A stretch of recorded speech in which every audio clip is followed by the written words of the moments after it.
চোখে অ্যাব্রেশন মানে চোখের ট্রমা, এটা প্রতিনিয়ত আমরা পাই। সাধারণত মাইনর ট্রমা হতে হয়, বড় ধরনের আঘাতজনিত ত্রুটি নিয়ে আমাদের কাছে আসে।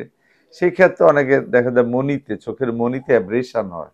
আবার যারা একটু বয়স্ক, আপনার 40, তাদের ক্ষেত্রে দেখা যায় দূরে সমস্যা নয়, কিন্তু পেপারে সব পড়তে সমস্যা হয়, মা বোনদের কোরআন পড়তে সমস্যা হয়, বা আমরা যারা ফেসবুক ইউটিউব দেখি সেগুলোতে সমস্যা হয়। সেক্ষেত্রে তাদেরও আমরা একটা প্রেসক্রিপশন করে দিই নেয়ার গ্লাসে, তখন কাছে জিনিস পরিষ্কার স্বচ্ছ দেখে পড়তে পারে। আমি অধ্যাপক doctor Mohammad Abdul Mannan, Anwar Khan modern medical college and হসপিটালে কর্মরত আছি। আমাদের চোখের অনেক সমস্যা আমরা ভুগি, আমাদের অনেক রুগী অনেক কমপ্লেন নিয়ে আমাদের কাছে আসে। মেইন কয়েকটা সমস্যা আমাদের প্রতিনিয়ত আমরা প্র্যাকটিস লাইফে আমরা পাই। তার মধ্যে প্রধানত কারণ হলো চোখে ছানিজনিত কারণ, মানে যেটাকে আমরা পর্দা বা ক্যাটারাক্ট বলি। সেকেন্ড হলো রিফ্রাক্টিভ এরর, মানে চশমাজনিত ত্রুটি। এটা একবার কমন সমস্যা, শিশুদের ক্ষেত্রে হতে শুরু করে বয়স্কদের সবারই প্রয়োজন হয়। বিশেষ করে শিশুরা যখন বোর্ডের লেখা দেখে বা কোনো প্রজেক্টরের লেখা দেখে, টেলিভিশন দেখে, দূরে থেকে দেখে না, সামনে গিয়ে দেখে। অনেক সময় শিক্ষকরা কমপ্লেইন করে যে শিশুরা ঠিকমতো লিখতে পারে না, পাশের বন্ধুদের থেকে দেখে লিখে। তো সেই জন্য সেই রোগীগুলো আমাদের কাছে আসে, আমরা তখন এই চশমাজনিত ত্রুটি ফাইন্ড আউট করে চশমা দিলে দূরে কাছে সব জায়গায় পরিষ্কার দেখে। আবার যারা একটু বয়স্ক, আপনার 40, তাদের ক্ষেত্রে দেখা যায় দূরে সমস্যা নয়, কিন্তু পেপারে সব পড়তে সমস্যা হয়, মা বোনদের কোরআন পড়তে সমস্যা হয়, বা আমরা যারা ফেসবুক ইউটিউব দেখি সেগুলোতে সমস্যা হয়। সেক্ষেত্রে তাদেরও আমরা একটা প্রেসক্রিপশন করে দিই নেয়ার গ্লাসে, তখন কাছে জিনিস পরিষ্কার স্বচ্ছ দেখে পড়তে পারে। আরেকটা জিনিস হলো চোখে অ্যাব্রেশন মানে চোখের ট্রমা, এটা প্রতিনিয়ত আমরা পাই।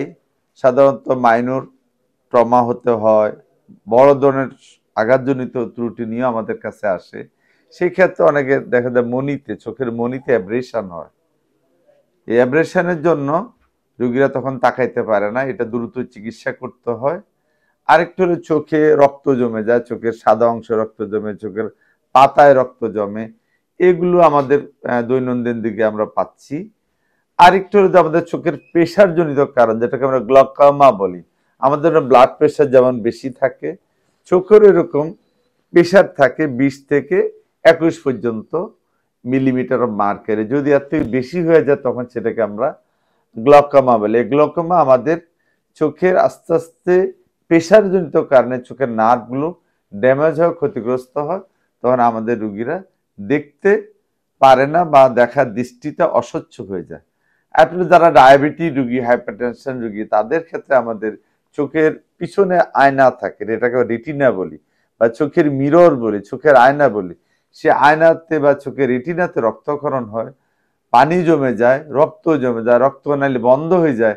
সেক্ষেত্রে আমাদের রুগীদের দেখতে অসুবিধা হয়। সেই জন্য ডায়াবেটিক রুগীরা আমরা যারা, আমি বারডেমে কর্মরত ছিলাম 21 বছর, এই বারডেমে রুগীরা আমরা বলতাম যে 6 মাস পর আপনার রেটিনা চেক আপ করবেন, আপনার চশমার চেক আপ করবেন, আপনার চোখের প্রেশার চেক আপ করবেন। এই কমন সমস্যা এগুলো নিয়ে আমাদের রুগীরা আসে। আরেকটা হলো যে এখানে পানি পড়ে, ওয়াটারিং অফ দ্য আই, সেটার ক্ষেত্রে আমরা বলি আমাদের এদিক দিয়ে একটা ল্যাক্রিমাল অ্যাপারেটাস আছে, মানে নেত্রনালী, চোখের পানি যাওয়ার, ময়লা পানিটা যাওয়ার এখানে একটা সিস্টেম আছে।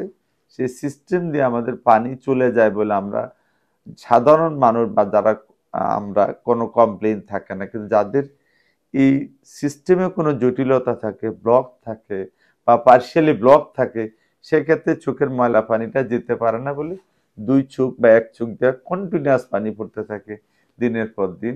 সেটাকে আমরা বলি ল্যাক্রিমাল অ্যাপারেটাস রিলেটেড রোগ, ক্রনিক গ্যাস্ট্রোসিস্টাইটিস, মাঝে মাঝে অ্যাকুট গ্যাস্ট্রোসিস্টাইটিস ফর্ম নিয়ে রোগীরা আমাদের কাছে আসে। এই রোগগুলো আমাদের প্রতিনিয়ত আমাদের দৈনন্দিন প্র্যাকটিস লাইফে আমরা পাই। ধন্যবাদ সকলকে।